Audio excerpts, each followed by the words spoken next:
There we go. Okay, hello everyone. My name is Carl Overly Jr. and I'm a teaching artist with Prison Performing Arts. And today I have a very, very special guest for you. I have Bronson Hundley. And let me tell you a little bit about Bronson before I continue.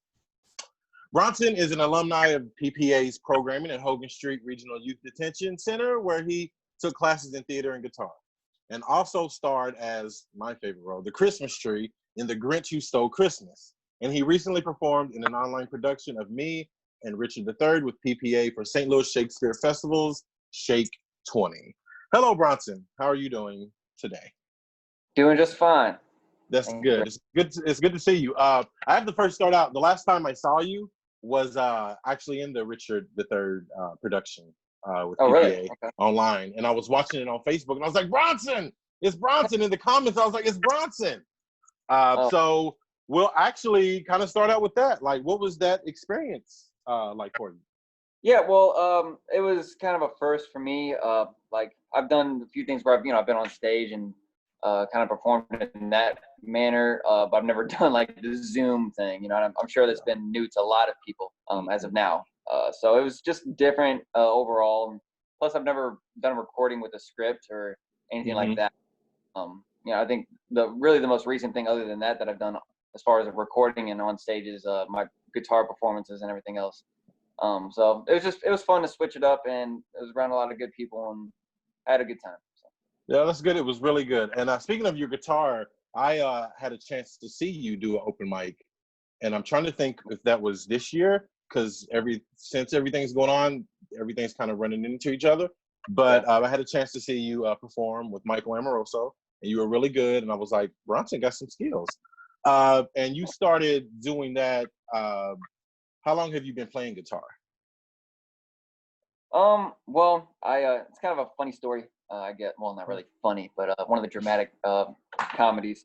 But when I was 13, I kind of dabbled into it. I'm originally a drummer. My father was a drummer, so that's kind of how I got into it when I was a kid and did that. And then kind of ventured into the guitar and that sort of thing. I liked it. I loved it. Did it for a few years. I didn't really take it too seriously, which I would have. I didn't know it was going to be something that I was going to carry adulthood, But then, so I got into my situation, and when I was in Hogan Street, I just kind of talked to Rachel about it a few times and just kind of built up the idea for a little while, for a year or so. And eventually she got me a guitar and lessons and everything else. And I was really excited. I was probably the only one in the entire facility that was really into it as much as I was, taking it serious. But I shared the interest with a few other people, and we got it going and kind of took it from there. So I've been playing now for about 3 years, I want to say, taking it serious.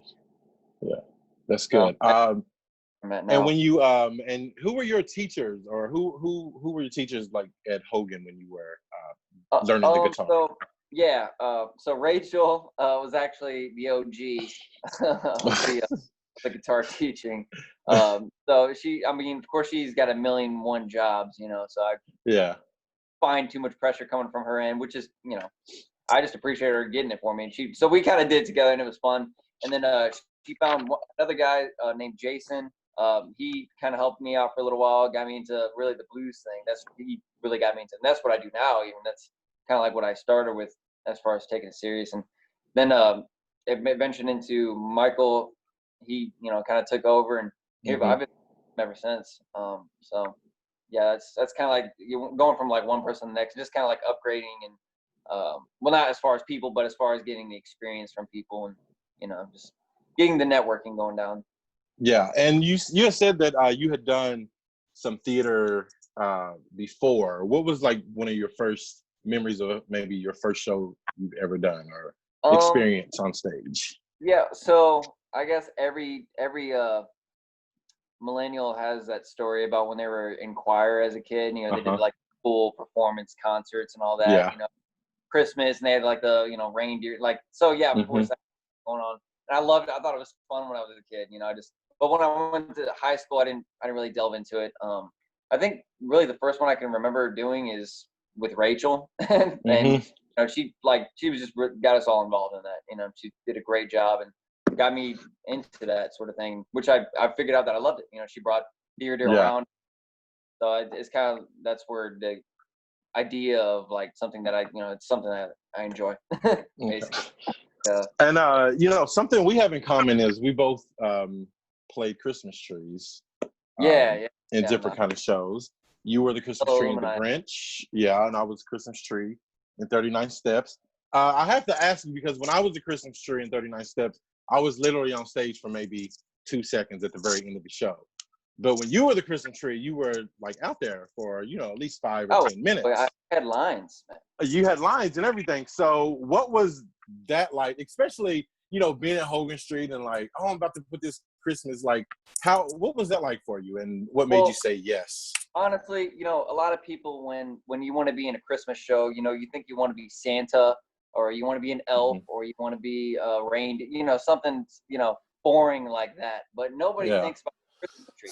Literally, it's in the time of Christmas tree. You know? Christmas so tree. For me to be able to perform that and to do that, you know, I was very excited, and I can't imagine a better job being done. So I mean, you were a great Christmas tree. I mean, I was like, this is how you be a Christmas tree. I thought I knew how to be a Christmas tree. I had to bring it. But you know, I had to live up to the name, you know.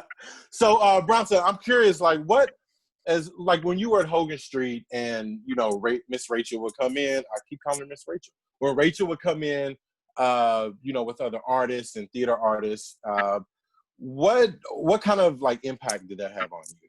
Like seeing, you know, artists from outside come in.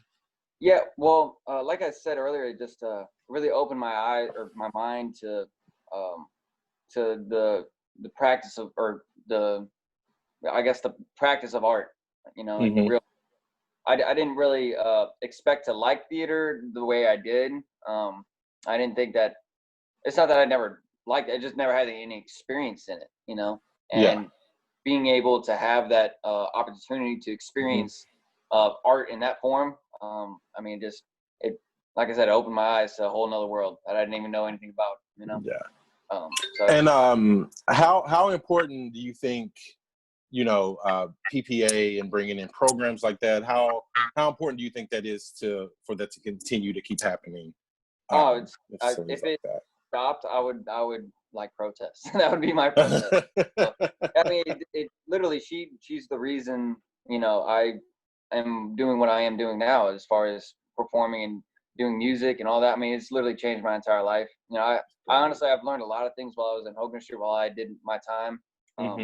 But like, that is probably, besides, I mean, it's up there with college. But I mean, when I look at it, it's like music or college, which one am I going to take? I think the lifestyle sort of thing. She opened my heart to that. So it's extremely important. I feel like that should be like that for anyone. So. Yeah.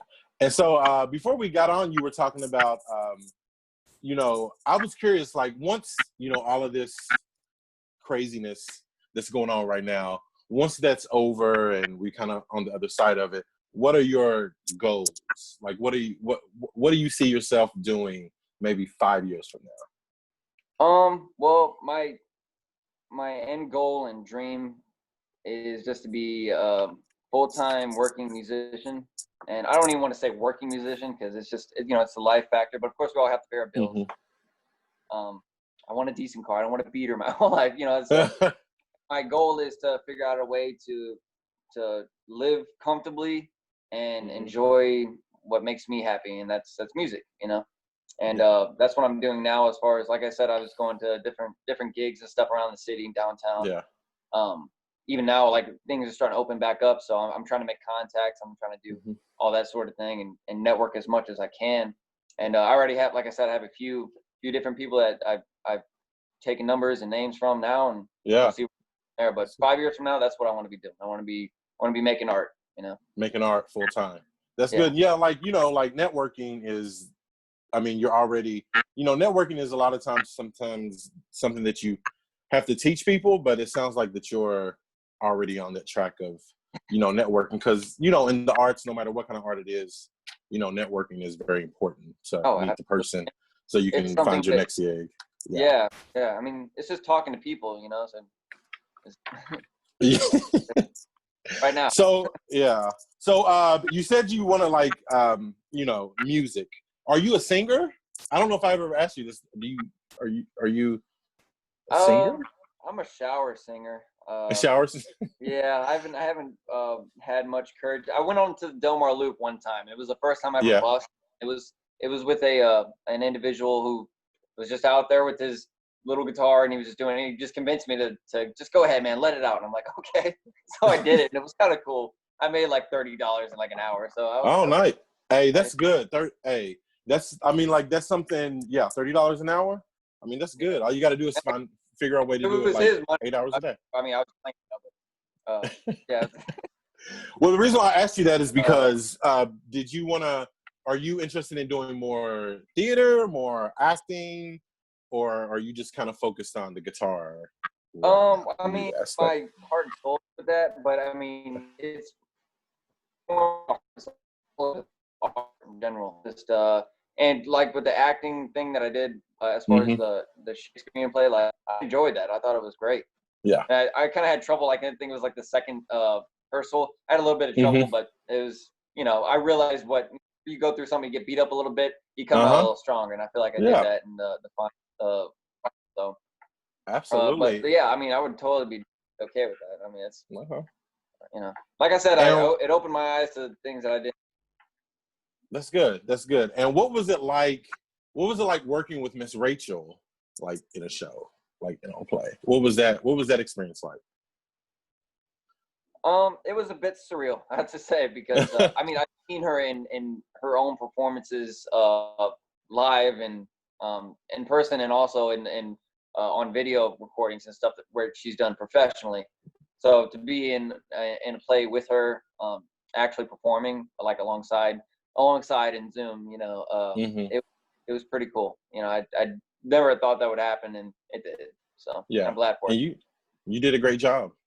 Because Zoom, it's hard especially because you don't have to memorize anything and you kind of have the script there. Did you have your script next to you, or did you have it like on your screen?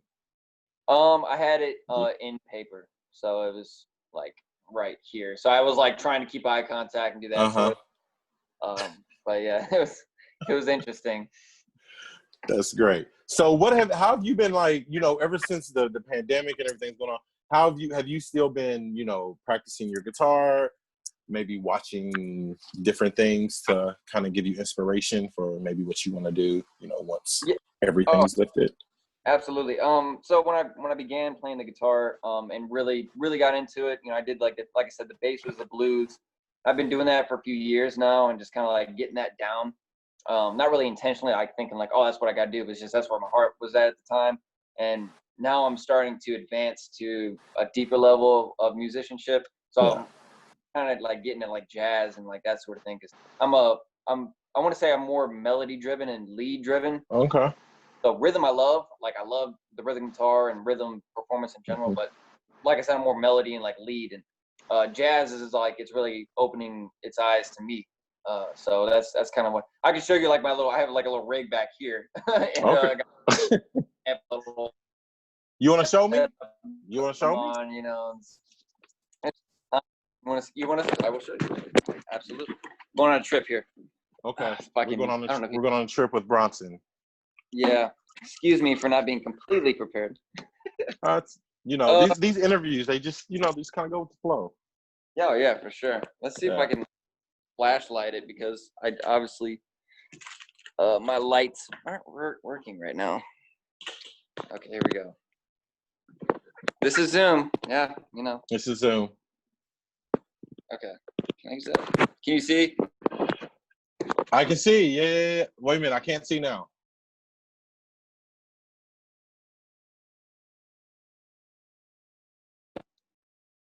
Okay, there we go. Okay, well, I can see the light. I saw that coming on. Okay, I got. Okay. I see. I don't. But basically, what you're seeing, the lights and all the crazy alien stuff right there, that's my Libra station. Yeah, so I have this. This is a whole box right here. Nice. Dedicated. Yeah, and then I have my pedals and stuff. Okay. I actually got rid of it, but I have a lot more floating around. That's just for, get my own sound. And then I have my amp right here, the 15-watt tube amp. So it's it can definitely take any sort of auditorium. And I also yeah. So that's kind of like my rig, how I got right now. Bronson, you got like a whole setup, like a professional musician. Like, yeah, you got a whole setup back there. Yeah, like you ready to record. I've invested probably too much money into it, but you know. I mean, you know, you gotta, sometimes you gotta invest to get the rewards later on. So. Oh, of course, you gotta pay the cost of business. So. Yeah, that's true. That's true. So in our kind of like final moments, in your opinion, why are arts so important? Because, you know, a lot of times, especially like places like Hogan, you know, you bring in like a lot of like sports and things like that. Why are arts important, and why is it important for those guys to be exposed to the arts? Gotcha. Well, art is, I believe, the most important human trait that there is. Because art, it gives meaning to what, you know, we all experience as life. It's a representation of what we've all gone through. That's why you have the genius artists, you know, because they represented what they felt in their lifetime, and it's something that turns out to be beautiful, or it might be ugly, but it's still, you know, it's a beautiful thing. So music, theater, you know, art as in painting, drawings, like that sort of physical thing, just any art style. It's a representation of life and what we as a human race and, you know, general just experience. So that's why I feel like you can't kill art. You know, there's no way. That's great. That's great. Okay, and my last question is to you.